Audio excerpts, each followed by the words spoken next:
ನಮಸ್ತೆ. ಬುಧವಾರದ mini blog. ಅಮ್ಮನ್ನ walk ಮಾಡಿಸ್ಬಿಟ್ಟು ಆಮೇಲೆ ನಾನು ನೆಕ್ಸ್ಟು ರಾತ್ರಿ ಊಟಕ್ಕೆ ಏನಾದರೂ ಮಾಡ್ಕೊಳ್ಳೋಣ ಅಂತ ನೋಡಿಕೊಂಡೆ. ಅಷ್ಟರಲ್ಲಿ ನನ್ನ ಮಗಳು ಪಾಲಕ್ ಪನ್ನೀರ್ ಮಾಡಿಕೊಡು ಮಮ್ಮಿ ಅಂದ್ಲು. ಸರಿ ಮಾಡೋಣ ಅಂತೇಳಿ ಪಾಲಕ್ ಸೊಪ್ಪನ್ನ ತೊಳೆದ್ಬಿಟ್ಟು ನೀಟಾಗಿ ಕುದಿಯೋಕ್ಕಿಟ್ಟೆ. ಅಷ್ಟರಲ್ಲಿ ಸ್ವಲ್ಪ ಕರೆಂಟ್ ಹೋಯಿತು, ಮತ್ತೆ ಕರೆಂಟ್ ಬಂದಾದಮೇಲೆ ನಾನು ಪನ್ನೀರನ್ನ ನೀಟಾಗಿ ಕಟ್ ಮಾಡ್ಕೊಳ್ಳೋಣ ಅಂತ ಹೇಳಿ ಫಸ್ಟು ಪನ್ನೀರನ್ನ ನೀಟಾಗಿ ಕಟ್ ಮಾಡಿಕೊಂಡೆ. ನೆಕ್ಸ್ಟು ಸ್ಟವ್ ಮೇಲೆ ಪಾತ್ರೆ ಇಟ್ಟು ಸ್ವಲ್ಪ ಬಟರ್ನ ಹಾಕಿ, ಸ್ವಲ್ಪ ಮೆಣಸಿಕಾಯಿ ಪುಡಿ ಮತ್ತು ಕೊತ್ತಂಬರಿ ಪುಡಿನ ಹಾಕಿ ಸ್ವಲ್ಪ ಬಟರಲ್ಲಿ ಫ್ರೈ ಮಾಡಿದೆ. ಪನ್ನೀರನ್ನ ಕಟ್ ಮಾಡಿ ಇಟ್ಕೊಂಡಿದ್ದೆ. ಖಾರ ಪೌಡ್ರ್ ಜೊತೆ ಬಟರ್ ಜೊತೆ ಅದನ್ನು ಸ್ವಲ್ಪ ಫ್ರೈ ಮಾಡ್ಕೊಳ್ಳೋಣ ಅಂಥೇಳಿ ನಾನು ಫ್ರೈಗಿಟ್ಟೆ. ಅದಾದಮೇಲೆ ನೆಕ್ಸ್ಟು ಮಸಾಲೆ ರೆಡಿ ಮಾಡ್ಕೊಳ್ಳೋಣ ಅಂತ ಸ್ಟಾರ್ಟ್ ಮಾಡಿದೆ. ಮೊದಲಿಗೆ ಒಂದು ಈರುಳ್ಳಿ ಕಟ್ ಮಾಡಿಕೊಂಡೆ, ಬೆಳ್ಳುಳ್ಳಿ ಚೆನ್ನಾಗಿ ಬಿಡಿಸಿಟ್ಕೊಂಡೆ, ಟೊಮೊಟೊ ಹಣ್ಣು ಕಟ್ ಮಾಡಿಕೊಂಡೆ, ಸ್ವಲ್ಪ ಒಣಮೆಣ್ಸಿಕಾಯಿ, ಆಮೇಲೆ ಜೊತೆಗೆ ಚಕ್ಕೆ ಲವಂಗ ಮತ್ತು ಬ್ಯಾಡಗೆ ಮೆಣಸಿಕಾಯಿ, ಇದ್ರ ಜೊತೆ ಗೋಡಂಬಿ ಇಷ್ಟನ್ನು ಹಾಕಿ ಚೆನ್ನಾಗಿ ಫ್ರೈ ಮಾಡೋಣ ಅಂತೇಳಿ ನಾನು ಸ್ಟವ್ ಮೇಲೆ ಇಟ್ಟೆ. ಪಲಾವ್ ಎಲೆ, ಮರಾಠಿ ಮೊಗ್ಗು ಕೂಡ ಜೊತೆಲೆ ಹಾಕಿ ಚೆನ್ನಾಗಿ ಫ್ರೈ ಮಾಡೋಕ್ಕೆ ಸ್ಟಾರ್ಟ್ ಮಾಡಿದೆ.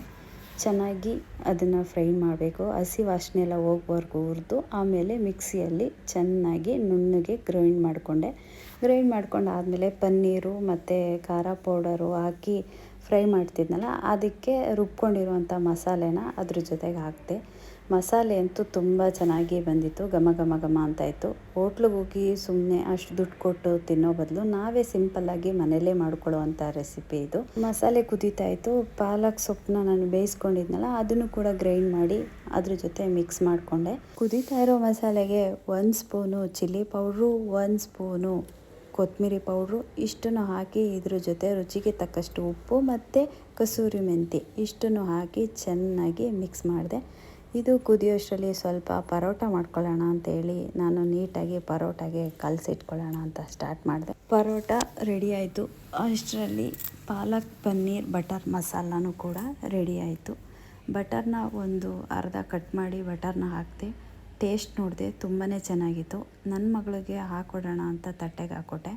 ಅವಳಂತೂ ತುಂಬಾ ಇಷ್ಟಪಟ್ಟು ತಿಂದಳು. ಹೋಟ್ಲಿಗೆ ಹೋಗಿ ಸುಮ್ಮನೆ ಅಷ್ಟು ದುಡ್ಡು ಖರ್ಚು ಮಾಡೋ ಬದಲು ಮನೇಲೇ ಸಿಂಪಲ್ಲಾಗಿ ನಾವು ಈ ರೆಸಿಪಿನ ಮಾಡಿಕೊಂಡ್ರೆ ಮನೇಲಿರೋರೆಲ್ಲರೂ ಕೂಡ ತಿನ್ಬೋದು. ತುಂಬ ಚೆನ್ನಾಗಿದೆ. ನೀವು ಒಂದು ಸಲ ಮನೇಲಿ ಟ್ರೈ ಮಾಡಿ, ಸೂಪರಾಗಿದೆ.